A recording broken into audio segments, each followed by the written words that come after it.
Yo, what's up you guys? Welcome back to the channel. I hope everyone's having a good day, and if you're not, I hope this video can make it just a little bit better. In today's video, I'm going to be sharing with y'all 3 knots that I think every fisherman should know. These are some knots that I've used over the years to help me bring in tons of fish and really just enables you to have confidence in your line when that new PB comes along and puts those knots to the test. So if you want to take your knot game to the next level, sit back, relax, and enjoy the show. Our first knot is most well known for its development during promotional events for Trilene, the fishing line manufacturer. However, the true origins of the Trilene knot take us back to the late 1970s with professional anglers Jimmy Houston and Ricky Green. They created the Trilene knot while fishing the many tournaments that helped to propel them from simple anglers to bass fishing legends. Both men are very accomplished in their fishing careers, and Jimmy has even gone on to write several books. One of those books I want to share with y'all today is titled Catch of the Day. This book acts as a daily devotional that I found to be very helpful in allowing me to feel a sense of euthymia, or the feeling of believing in yourself and trusting that you're on the right path and not being in doubt by following the myriad footpaths of those wandering in every direction. It's an ancient Greek word left to us by Seneca in his essays on tranquility, a word that I feel is very important in our modern times, where it seems that the myriad footpaths of those wandering today are straying further and further away from the principles that enable us to live healthy, happy, and fulfilling lives. If you find yourself worrying about society's constant degradation or one of the many crises that seem to be ever present, give this book a try. Now, how do we actually tie the Trilene knot? Well, it's pretty simple. For your Trilene knot, all you want to do is take your line and feed it through the eye of your hook like so.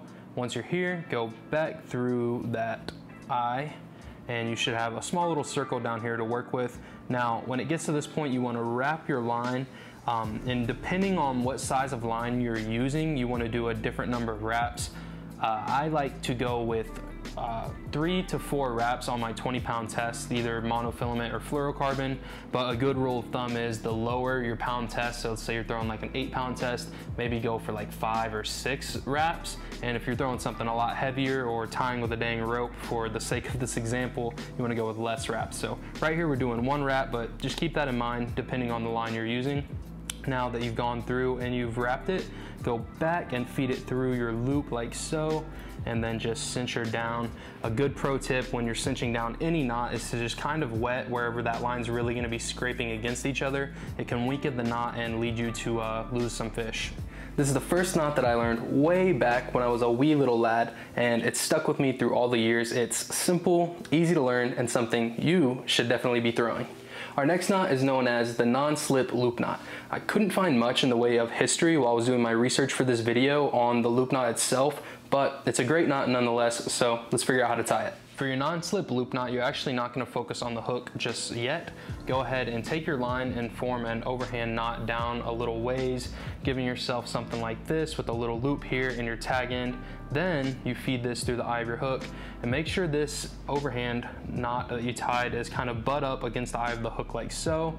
You want to feed your line through this loop, so you've got your tag end and you come through your loop, and you're right here. And now same goes, just like the Trilene knot, you're gonna wrap it a couple times. In this example, we're only gonna do 1 wrap because we're using a big old rope. Now take, after your wraps, go through the top of your little loops and cinch that bad boy down.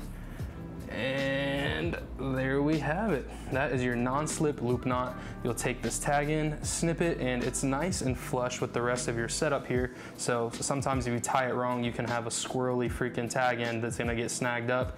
If you do it like I just showed you, you will have a clean tag end.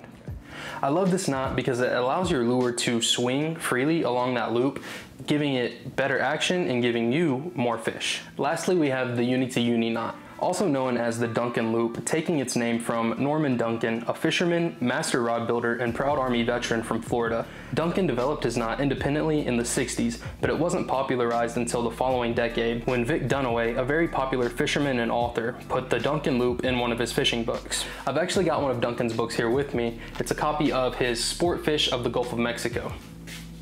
It's a pretty good read, and I've made it my personal goal to catch one of each fish from the book itself. If we take a look here, you can see that I'm slowly but surely crossing those guys off. it's a work in progress. For the uni to uni knot, you're gonna be joining two separate lines together. So this one is gonna be standing in for like my monofilament leader, and this bad boy is gonna stand in for the braid. Now, you just wanna get these two lines in parallel like so, come over this way and create a loop. Now, considering that this is standing in for my mono, it's gonna be a little bit thicker line. So when you go to make your wraps like this, you're gonna wanna do 3 to 4 wraps like we've done with all the past ones. And just remember, if you're using different line than 20-pound test, I really want to drill this into y'all. Just follow that rule of thumb. The higher, the less, the lower, the more. Yeah, that's right. That's kind of confusing, but hopefully you guys get it. And in our example, we're doing 1 wrap because we got a super thick rope here. So cinch that bad boy down like that. And then you want to come, you can kind of finagle that a little bit, maybe don't cinch it down so soon, but you just take your braided line and you want to come and make another loop like so. And with your braided line, it's a lot thinner, a lot smaller line, so you want to do a couple of reps to build up a thick enough knot that it will catch on this one. I go for usually 7 wraps on my braided line, but I'm using 10-pound test, really thin stuff, so cinch this one down like right here. Now you've made it to this point where you've got both of your little uni knots.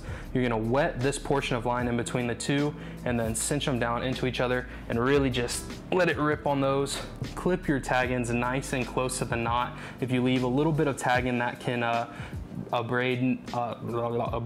it can be abrasive on your guides and kind of weaken the knot, or even worse, break your freaking guides and your rod. You have to replace those. Big headache. You don't want to deal with it. Make sure you clip those as close as you possibly can without messing up your knot. Now, technically, the uni to uni knot is its own separate thing, but it is taking advantage of 2 Duncan loop knots to help combine 2 different lines, which makes it the perfect knot for tying your main line to your leader line. In all honesty, that's really the only knot I use to accomplish that goal. I have used the FG knot in the past, but it is pretty difficult to tie. It can take a while to learn it, and I get by just fine with the uni to uni. I will say one thing, the uni to uni, the higher you go up in your pound test for your leader line, the tougher it can be to have a long leader. You're gonna get a real big thick knot, and it can kind of jack up your guide. So something to think about, but uni to uni always works great for me with all of my inshore fishing, and I've never had an issue with it. So that's gonna do it.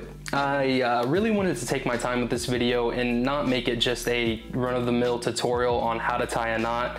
I really find that I enjoy getting into the weeds of things and just learning history and stuff about things, if that makes any sense. So if you share my sentiment and you enjoyed the video, please give it a like and have a great rest of y'all's day. Peace.